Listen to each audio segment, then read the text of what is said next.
Hi guys, today we're going to be making my absolutely delicious and super easy mutton qorma recipe using the Ninja Foodi XL pressure cooker mode. Look how juicy and tender this meat comes out, and it only takes about 20 minutes. So let's get started. Now I know this looks a little overwhelming, but trust me, it's not that bad. I will list everything in the description box for you down below just because I don't want to waste time on video. So let's get right into the recipe. We're going to start by powering on our Ninja, and these recipes can also be used with the Instant Pot because the prompts are pretty similar. Once it's on, just go to saute sear mode and keep it on high and just start. Once the inside pot is hot, add your oil.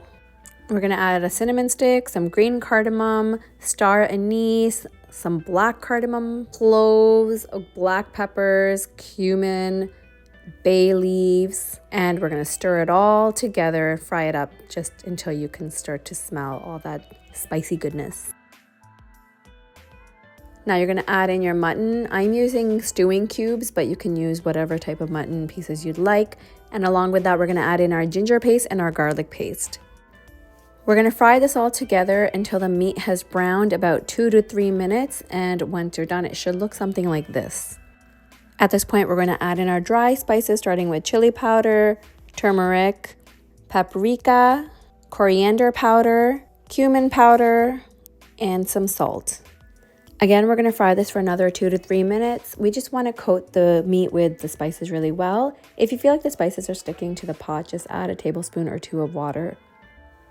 This is looking good. So at this point, we're going to add in our yogurt. Now, traditionally, this is also where you would add in your almond paste or your cashew paste, whichever nut paste you're using. Today, I'm making a nut-free version, and that's why this recipe is so great, because the authentic Korma taste is not lost even without the nut base. I'm also adding in my fried onions. You can cut and fry onions, about 2 to 3 onions, but I like to use the store-bought fried version. It just saves so much more time. And we're also adding some water because now we are going to get ready to pressure cook the rest of this meat. Close the lid, make sure that the valve is set to seal. Push the slider all the way to the left to activate the pressure mode.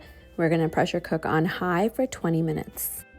Once the 20 minutes are up, it's going to start counting upwards to slowly release the pressure, but we are going to do a quick release, so hit the valve to vent, and we're going to quickly release all the steam out.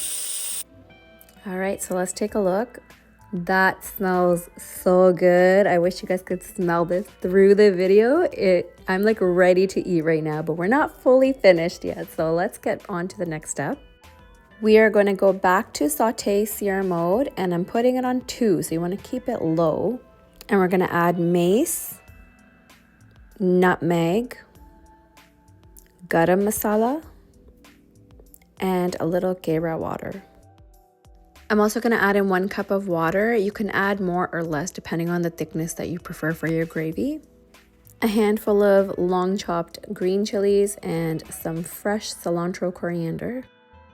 Give it a quick stir, and then we're going to close the lid and let this simmer for about another 5 minutes, just so all the flavors from the mace, nutmeg, garam masala can blend well in. And that's it. That's all it took. It was not much. It takes a little bit prep work, but otherwise the recipe is so quick and easy to make. If you've ever made mutton qorma or any kind of mutton curry over a stove, you know how long it can take. So imagine getting this done in 20 minutes and having juicy and tender meat. It's like a life changer. Anyways, I'm just topping it off with some green chili, some more fresh coriander and cilantro. You can put some fresh ginger on here too. We are not fresh ginger people, so I'm not gonna put that on there, but yeah, that's it. It's all ready. I've plated it. I didn't do this on camera because I just didn't see the purpose, but look how good this looks. And I hope you guys do try it. Let me know if you try it in the Instant Pot or the Ninja Foodi. Let me know how it turns out in the comments down below. Please share this recipe if you thought it was helpful or useful. Give me some more recipe ideas that I can try out for you. And hopefully I will see you guys all in my next video. Thank you so much for watching. Yes. No, I made mutton.